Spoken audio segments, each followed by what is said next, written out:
दोस्तों, क्या आपको गर्दन में दर्द रहता है, यानी कि सर्वाइकल स्पॉन्डिलाइटिस है और गर्दन के दर्द के साथ-साथ बाह में दर्द होता है, उसके बाद हाथों में झुनझुनी जाता है, बैठते रहने पे या फिर पड़े रहने पर भी गर्दन में दर्द देते रहता है, तो उसे हम कैसे ठीक कर सकेंगे, उसके बारे में और क्या-क्या न्यूट्रिशन हमें चाहिए, हमारे शरीर को चाहिए, उसके बारे में, ये सारी जानकारी मैं देने वाला हूँ, तो वीडियो को बिल्कुल अंत तक देखिएगा और इन सारी चीज़ों को आप अपने पे अप्लाई करके देखिएगा, तो मैं समझता हूँ कि 10 से 15 दिन होते-होते आप अपने गर्दन के दर्द और बाह के दर्द या हाथ में झुनझुनी वाले प्रॉब्लम जो था उसको 100% आप ठीक कर सकेंगे।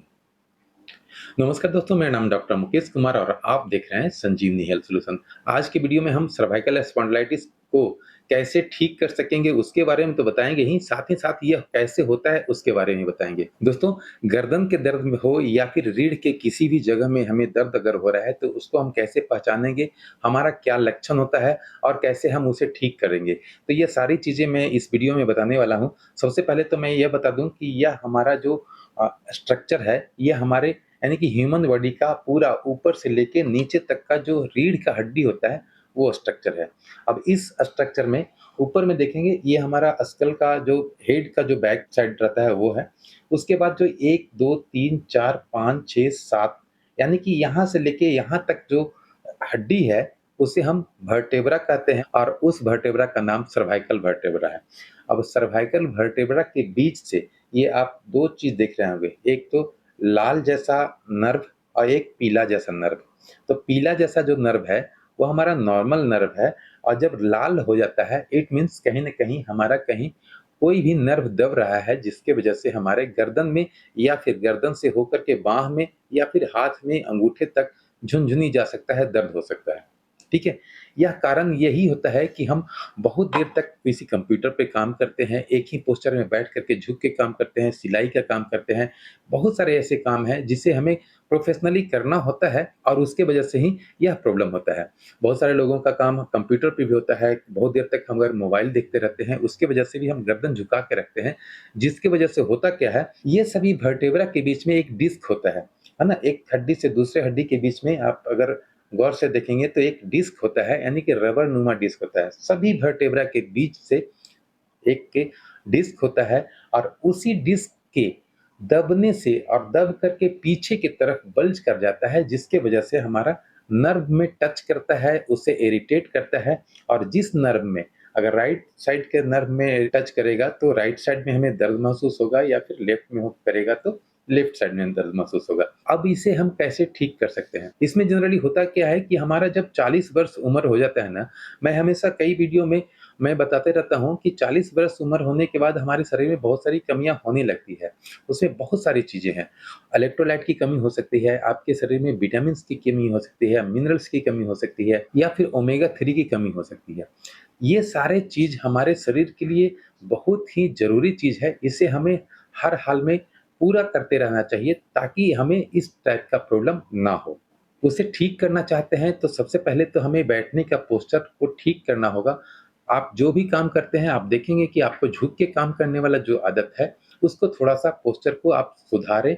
आप हमेशा स्ट्रेट बैठें और कोई भी काम करते हैं जैसे कि कंप्यूटर पे काम करते हैं तो जो झुक के काम करते हैं उसको सीधा रखें, डेस्कटॉप को थोड़ा-सा ऊँचा कर दें ताकि हमारा नज़र जो है डायरेक्ट उस पे पड़े, ना कि झुक कर के देखना पड़े।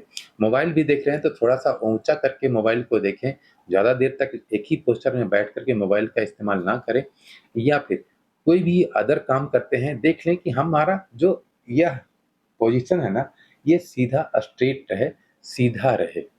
एक्चुअली झुक कर के जब हम बहुत दिनों तक काम करते रहते हैं ना, उसकी वजह से नर्व हमारा दबने लगता है और वह हमें पेन करने लगता है, तब हम इस पर ध्यान देते हैं। अभी इसको कंप्लीटली ठीक करने के लिए 3-4 चीज़ें करनी पड़ेगी। सबसे पहले तो हमें ये देखना होगा कि हम अगर किसी विटामिन के डिफ़िशियंसी से ग्रसित हैं, तो उसे हमें कंप्लीटली ठीक करना होगा। जैसे कि विटामिन बी 12 की वजह से हमारे नर्व में कमज़ोरी आती है, उसमें स्पार्कनेस आता है, उसी की वजह से हमारे झुनझुनी वगैरह भी होता है। तो विटामिन बी 12 का इस्तेमाल हम ज़रूर करेंगे। मैं तो कहूँगा कि अगर आप मल्टीविटामिन, मल्टी मिनरल्स का जो टैबलेट आता है, पर डे के हिसाब से आप एक डेली लेने लगते हैं, तो आप अपने स्केलेटल प्रॉब्लम के साथ-साथ आप नर्व के प्रॉब्लम को भी कुछ हद तक कम कर सकते हैं। उसको पूरा कर सकते हैं। अब नर्व में जो कमज़ोरी आ रही है उसके लिए हमें विटामिन बी12 की ज़रूरत है, विटामिन बी9 की ज़रूरत है और विटामिन बी1 की ज़रूरत है। तो उसके लिए अगर हम विटामिन बी कॉम्प्लेक्स ले लेते हैं तो हमारा कंप्लीट हो जाता है। दूसरी सबसे बड़ी बात कि हमें विटामिन डी की कमी नहीं होनी चाहिए। विटामिन डी की कमी की वजह से हमारे पूरे शरीर में ख़ास करके हड्डियों में इसका बहुत असर देखने को मिलता है और उसी की वजह से हमारा जगह-जगह पे पेन होता है। कभी आपको शोल्डर में पेन महसूस होगा या कभी केहूनी में दर्द होगा, कभी गट्टे में होगा, यानी कि कलाई में होगा। तरह-तरह अलग-अलग जगहों पे ख़ास करके घुटने में दर्द हो सकता है। तो विटामिन डी का कोर्स हम कर लिया करेंगे। विटामिन डी को खाने के लिए मुझे मैक्सिमम अगर कहें तो 2 महीना खाना होता है। सप्ताह में 1 टैबलेट खाना होता है विटामिन डी 360 के, उसे हम खा लेंगे। साथ ही साथ विटामिन बी कॉम्प्लेक्स का अगर खा लेते हैं, तो हमारा नर्वस सिस्टम से रिलेटेड किसी भी तरह का जो प्रॉब्लम हो रहा था, उसको हम कम कर सकेंगे। अब हो गया हमारे शरीर में वाटर बैलेंस भी सही तरीके से रहना चाहिए ताकि डिस्क जो है ना, या जो डिस्क हड्डियों के बीच में एक पतला डिस्क होता है, वही दब करके हमारा पीछे की तरफ बल्ज कर जाता है और वही नॉर्मल नर्व को वो टच करने लगता है। तो ये रेड सिर्फ़ ये दिखाने के लिए किया गया है कि अगर हमारा नर्व पीछे की तरफ बल्ज कर गया है, तभी यह रेड हो जाता है, इनकी वहाँ पर स्पार्कनेस बढ़ जाता है, उसमें दर्द होने लगता है। तो इसमें हम विटामिन का हमेशा ख़्याल रखेंगे, साथ ही साथ इलेक्ट्रोलाइट का ख़्याल रखेंगे, सोडियम, पोटेशियम, क्लोराइड का ख़्याल रखेंगे और एक चीज़ और मैं बताता हूँ, ओमेगा 3 का ख़्याल रखेंगे। ओमेगा 3 से क्या होता है कि हमारे शरीर में जॉइंट्स का जो लुब्रिकेशन होता है ना, उसको वह मेंटेन रखने में मदद करता है।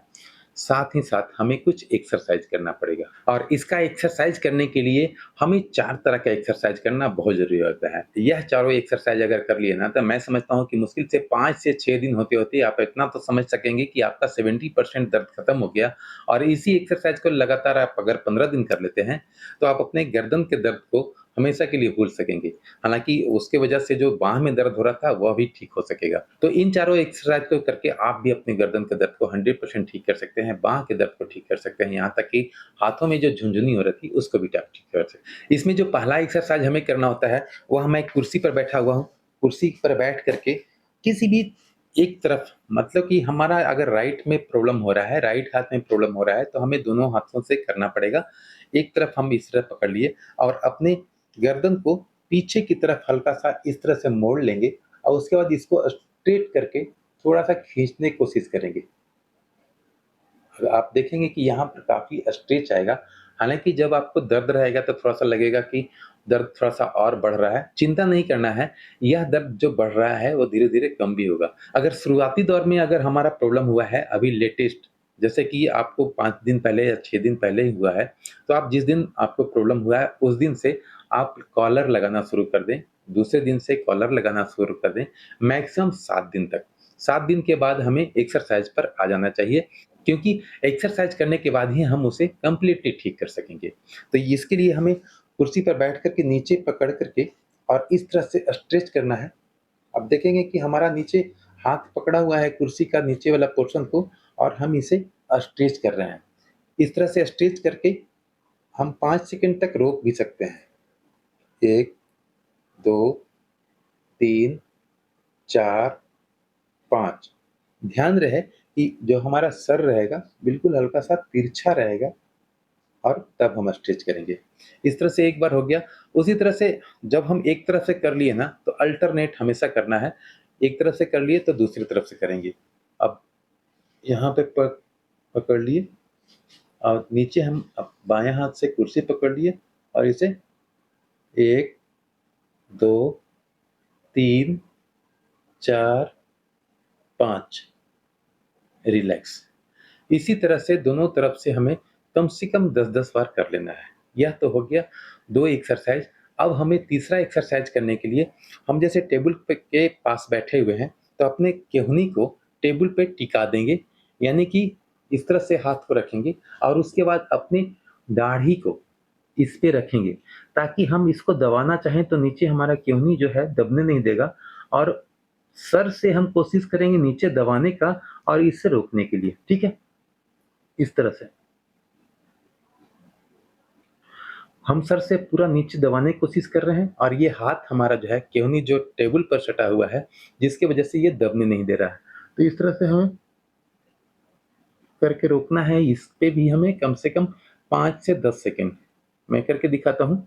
इस तरह से 1, 2, 3, 4, 5 यह 5 सेकंड का हुआ। इसी तरह से हम 5-5 सेकंड का कम से कम 10 रिपीटिशन करेंगे, ठीक है? यह 3 एक्सरसाइज हो गया। चौथा एक्सरसाइज करने के लिए हम बेड का इस्तेमाल करेंगे, बेड पर लेट जाएँगे। दोस्तों, अगर यहाँ तक वीडियो अच्छा लग रहा है तो वीडियो को लाइक कर दें और वैसे दोस्तों को भी आप शेयर करें जिनको सर्वाइकल स्पॉन्डिलाइटिस की वजह से तरह-तरह की दवाइयाँ खा कर के थक चुके हैं या फिर अभी भी डॉक्टर के यहाँ नंबर लगा कर के बैठे हुए हैं, इंतज़ार कर रहे हैं कि कब हम ठीक हो सकेंगे। चौथा एक्सरसाइज करने के लिए ये फोम रोलर है, आप फोम रोलर का इस्तेमाल कर सकते हैं या फिर राउंड वाला पिल्लो जो होता है ना, थोड़ा ऊँचा रहे, उसका इस्तेमाल कर सकते हैं। उसके लिए हम अपने कंधों के पास, कंधा जहाँ है ना, वहाँ पर हम उसे रखेंगे और अपने गर्दन को नीचे ले जाएँगे, बिल्कुल रिलैक्स रूप में। आप आराम से इस तरह से सर को रखें और उसके बाद फिर अपने सर का वज़न खुद गर्दन से ऊपर ले जाएँ और फिर नीचे ले जाएँ, इस तरह से। इस तरह से 5 सेकंड रुकेंगे और फिर आराम से नीचे। फिर से इसे 5 सेकंड रोकें और फिर से नीचे। फिर से मैं करके दिखाता हूँ। 1, 2, 3, 4, 5 बिल्कुल नीचे। इस तरह से कम 15 रिपीटिशन करना है और ये सुबह और शाम दोनों टाइम करना है। इस तरह से ये चारों एक्सरसाइज अगर आप कर लिए ना, तो मैं समझता हूँ कि आपका मुश्किल से 5 से 10 दिन होते-होते आपका 70 टू 80% तक दर्द कम हो जाएगा और इसे 15 दिन अगर कर लेंगे, तो आपका 100% दर्द खत्म हो जाएगा। हाँ, ये बात अलग है कि अगर किन्हीं को साल, 2 साल, 4 साल से रह रहा है प्रॉब्लम, तो हो सकता है इनको थोड़ा-सा ट्रैक्शन देने की ज़रूरत होगी। तो ट्रैक्शन के लिए अगले वीडियो में मैं बताऊँगा कि कैसे हम लोग गर्दन को ट्रैक्शन देते हैं, यानी कि सर्वाइकल स्पॉन्डिलाइटिस में ट्रैक्शन कैसे देते हैं। फिलहाल आप ये चारों एक्सरसाइज कर लें, तो मैं समझता हूँ कि आपका 90 टू 100% तक प्रॉब्लम ठीक हो जाएगा। अगर क्रोनिक केस होगा, तो उसमें थोड़ा दिक्कत हो सकता है, उसके लिए एक एक्सरसाइज और करना होगा। उस एक्सरसाइज को करने के लिए हम ट्रैक्शन का रूप लेंगे। दोस्तों, उम्मीद है कि वीडियो अच्छा लगा होगा। वीडियो अच्छा लगा तो वीडियो को लाइक करें, सब्सक्राइब करें, चैनल पर नए हैं तो बेल आइकन को दबाकर ऑल नोटिफिकेशन ऑन कर लें ताकि भविष्य में आने वाला हर वीडियो आप तक सबसे पहले पहुंच सके। मिलते हैं अगले वीडियो में, तब तक के लिए जय हिंद, जय भारत।